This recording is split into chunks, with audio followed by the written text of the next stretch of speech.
जिंदगी में चले आया जहाँ है, पे कि आपने उनकी अब ब्लंटनेस जो है वो बात कर दी है एतमाद के हवाले से, तो अभी मौजूदा जी निज़ाम में आपको इन दोनों जमातों का एक दूसरे पे एतमाद दिखाई देता है? क्योंकि माजी गरीब में तो गोलाबारी एक दूसरे पे बहुत ज्यादा करते रहे और फिर यहाँ तक नौबत आई कि शायद ये जो है वज़ीर आज़मशिप तब्दील हो जाए और ऐसा कोई सेटअप बना हुआ था। तो अब एतमाद साजी की फजा इन दोनों जमातों के दरमियान कैसी? पाकिस्तान पीपल्स पार्टी और नून लीग जो है ना, कि जेहन में रखिएगा, ये आपस में एक दूसरे के खिलाफ जो है लफ्जी गोलाबारी करते रहे, एक दूसरे को बुरा भला कहते रहे। पंजाब के अंदर जो है खास तौर पे पीपल्स पार्टी की रिजर्वेशन हैं, उनके गवर्नर के जरिए जो है वो रिजर्वेशन जो है वो प्रोवाइड भी की जाती है, लेकिन इनको बॉन्ड करने वाला, इनको जोड़ने वाला जो ग्लू है ना, उसका हम्म, नाम इमरान खान है। अच्छा। वो इमरान खान जो है वो इन दोनों को इकट्ठे रखने पे, एक दूसरे को बर्दाश्त करने पे, एक दूसरे के ऊपर जो है साथ चलने के ऊपर मजबूर करेंगे। तो क्योंकि इनको पता है कि अगर जिस दिन ये अलग हुए तो उसके बाद पाकिस्तान तहरीक इंसाफ या इमरान खान साहब के लिए फेवर्स का आगाज हो जाएगा। मैं इस चीज को इतना कुछ सीरियसली नहीं लेता। हाँ, अनलेस और अनटिल इन दोनों में से कोई एक इत्तेहादी जो है वो मौजूदा सेटअप, ये जो हाइब्रिड निजाम है, उसको अगर नागवार गुजरना शुरू हो जाए और उसको उसके साथ चलना मुश्किल हो जाए, हम्म, तो फिर वो और बात है अगर आपस में इख्तिलाफ हो जाए। लेकिन आपसी इख्तिलाफ, वैसे एक दूसरे का इख्तिलाफ जो है ये बर्दाश्त भी करेंगे और मजबूरी ये तहत एक दूसरे के साथ चलेंगे भी। चलें, बवजह मजबूरी अगर एक दूसरे के साथ चल रहे हैं तो फिर पाकिस्तान तहरीक इंसाफ का मुस्तकबिल आप क्या देखते हैं? 9 मई के केसेस में इमरान खान साहब की जमानत की दरखास्तें जो हैं वो समाअत के लिए मुकर्रर हैं। दूसरी तरफ से उमर अयूब साहब की जमानत जो है वो मुस्तरद हो चुकी है। पाकिस्तान तहरीक इंसाफ के बेशुमार रहनुमा जो हैं वो नाअहल हो चुके हैं, उनको सजाएं हो चुकी हैं। तो क्या मुस्तकबिल करीब में इनके लिए कोई कंफर्ट जोन पैदा हो सकता है या फिर इनकी मुश्किलात में अब इजाफा ही नजर आता है? देखिए, मैं चलिए खबर की बुनियाद के ऊपर आपके साथ ये बात शेयर कर देता हूँ कि मुझे पाकिस्तान तरीके इंसाफ के हवाले से हालात कुछ ज्यादा अच्छे अभी भी नजर नहीं आ रहे। अच्छा। और ये बात मैं पिछले 24 से 48 घंटों में अपने सोर्सेज से गुफ्तगू करने के बाद ये आपके साथ चीज शेयर कर रहा हूँ कि मुझे हालात बिल्कुल भी अच्छे नजर नहीं आ रहे। और अगर किसी के जेहन में ये बात है कि शायद पीटीआई के लिए कोई ब्रीदिंग स्पेस निकलेगी आने वाले दिनों में, और जो होना था शायद वो हो चुका है, यानी कि जो उमर अयूब साहब, शिवली फराज साहब, अहमद खान बच्चर साहब, जरताज गुल साहबा, इन सबको जिस तरह नाअहल किया गया, तो हम्म, शायद अब ये आंधी थम गई है और आगे तूफान जो है वो शायद ऐसा नहीं होगा। तो नहीं, ऐसा नहीं है। मेरे ख्याल में ये एक सीरीज का आगाज हुआ है और ये सीरीज अभी आगे भी चलेगी, और इस सीरीज का इख्तिताम जो होगा, जो आखिरी ओवर होगा, वो मेरे ख्याल में इमरान खान साहब के नाम के ऊपर ही होगा। इवन दो अली अमीन गंडापुर साहब बड़ी कोशिश कर रहे हैं कि मामला किसी तरह रिजॉल्व हो, पीटीआई के लिए कोई स्पेस निकले, लेकिन फिलहाल मैं खबर की बुनियाद के ऊपर आपके साथ ये बात शेयर कर रहा हूं कि मुझे वो स्पेस फिलहाल नजर नहीं आ रही। तो खान साहब के बेटों की आमद के बाद आप मंजरनामा किस हद तक तब्दील देखते हैं? इनकी हीट कितनी देखते हैं? तहरीक को तकवीयत देखते हैं या फिर ये सिर्फ एक खानदानी मुलाकात या रस्मी मुलाकात से ज्यादा और कुछ नहीं होगा? देखिए, मेरे ख्याल में ये डिपेंड करेगा कि उनके बच्चों की एंट्री होती किस बुनियाद के ऊपर है। हम्म, मैं ये समझता हूँ कि जाहिर बात है कुछ एश्योरेंसेस, कुछ गारंटीज के बगैर उनकी पाकिस्तान आमद नहीं होगी। सही। या तो उनको वीजा नहीं दिया जाएगा। दूसरी जगह पाकिस्तान तरीके इंसाफ भी एक्चुअली बड़ा स्मार्टली खेल रही है इस चीज को। उनको पता है इस बात का कि नाइकॉप के जरिए भी उनकी एंट्री हो सकती है। हम्म, नाइकॉप के लिए उनका ये कहना कि जी एक का गुम गया, एक का मिल नहीं रहा, इसका मतलब है दोनों के गुम गए ना। अगर एक का गुम गया और एक का मिल नहीं रहा, हम्म, इसका मतलब यही है कि दोनों के नाइकॉप गुम गए हैं।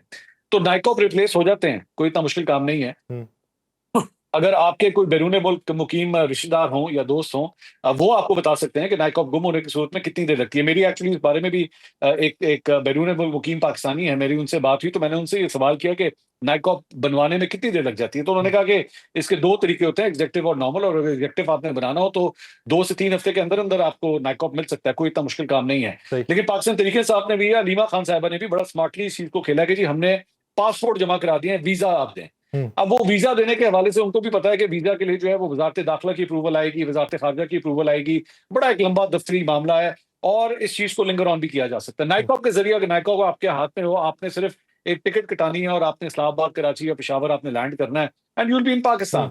लेकिन आएंगे वो किस बुनियाद के ऊपर, ये मामला तय हुए बगैर मेरा नहीं ख्याल कि उनकी यहाँ पे एंट्री होगी। सही। और वो तय होने में क्या डिसाइड होता है कि क्या वो सिर्फ अपने वालिद से मिलने के लिए आएंगे हम्म, या किसी सियासी जद्दोजहद के हवाले से आएंगे। अगर तो वो किसी सियासी जद्दोजहद के हवाले से आते हैं तो ये माने या ना माने, लेकिन इमरान खान साहब के बच्चों का ग्राउंड के ऊपर होना, पाकिस्तान तरीके साहब की उन जलसों का, जुलूसों का, रैलियों का हिस्सा होना, हम्म, डेफिनेटली डेफिनेटली एक क्राउड पुलर होगा, इसमें कोई शक नहीं है। हम्म, बेशक वो तकरीर ना करें, हम्म, बेशक वो कमेंट्री ना करें, हम्म, लेकिन उनका सिर्फ स्टेज के ऊपर बैठे होना ही जो ठीक। है वो डेफिनेटली एक क्राउड पुलिंग टैक्टिक जरूर होगा।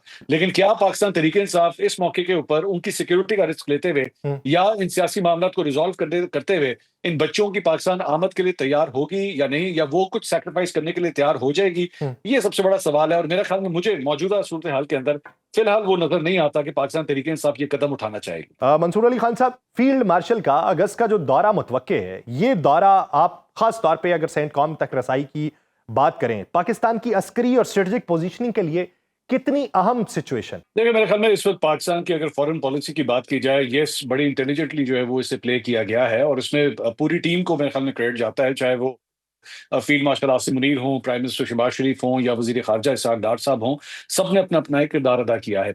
लेकिन एक बात ज़हन में रखिएगा कि ये जो बैन अल-अक़वामी जो मामलात होते हैं ना, ये मफादात की बुनियाद के ऊपर होते हैं।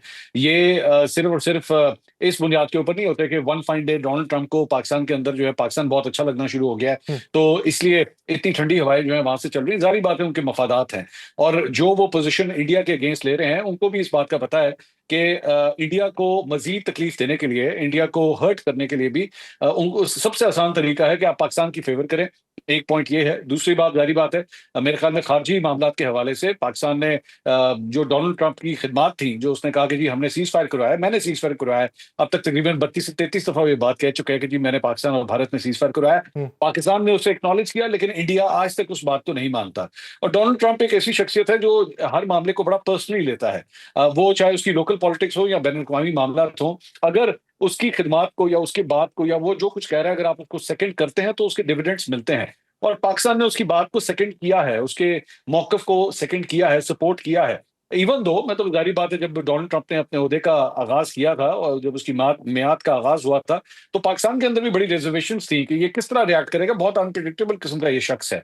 लेकिन नाउ आज जब इस वक्त हम ये प्रोग्राम रिकॉर्ड कर रहे हैं, पाकिस्तान ने अपने कार्ड्स अच्छे खेले हैं, अभी तक ये चल रहा है, अच्छे तरीके से चल रहा है। ये कितनी देर तक आगे चलेगा, तब तक होगा, क्योंकि माजी के अंदर भी अगर आप तारीख उठा के देखें पिछले 78 साल की, तो उसमें पाकिस्तान और अमेरिका का रिलेशनशिप जो है ना, वो लव हेट रिलेशनशिप रहा है। ऐसे ही कभी करीब आए हैं तो बहुत करीब आए हैं, और अगर दूरियां हुई हैं तो इतनी दूरियां हुई हैं कि वहां के सदर ने यहाँ के वजीर आजम को फोन करना भी मुनासिब नहीं समझा, इमरान खान साहब के दौर के अंदर।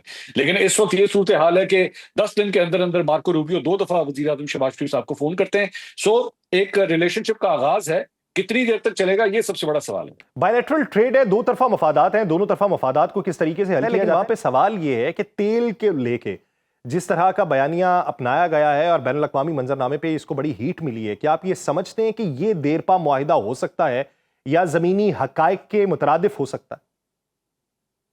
देखिए, मेरे ख्याल में अभी तक तो ऑन ग्राउंड अगर हम बात करें, मतलब ये तो अभी तक सिर्फ एक ऐलान है ना कि जनाब तेल की दरियाफ्त होगी, और उसके बाद जो है वो हम मिल के यहाँ पे ड्रिलिंग करेंगे, और उसके बाद यहाँ से तेल निकलना शुरू होगा। फिलहाल तो ऑन ग्राउंड तो कुछ भी नजर नहीं आ रहा, अभी तक तो दूर दूर तक कुछ नहीं है। अब हमने इस किस्म के बयान जो है, मुझे याद है इमरान खान साहब के दौर में भी बहुत से होते थे, फलां जगह से गैस निकल आएगी, फलां जगह से तेल के कुएं निकल आए हैं, और उसके बाद देखिएगा दिन दुगनी रात चुगनी तरक्की शुरू हो जाएगी। सो मैं ये नहीं कह रहा कि मैं स्केप्टिकल हूं इस सारे मामले के ऊपर, लेकिन जब तक मैं कम से कम कोई चीज ऑन ग्राउंड नहीं देखूंगा, जहां पे मुझे एक वर्किंग सिस्टम नजर नहीं आएगा,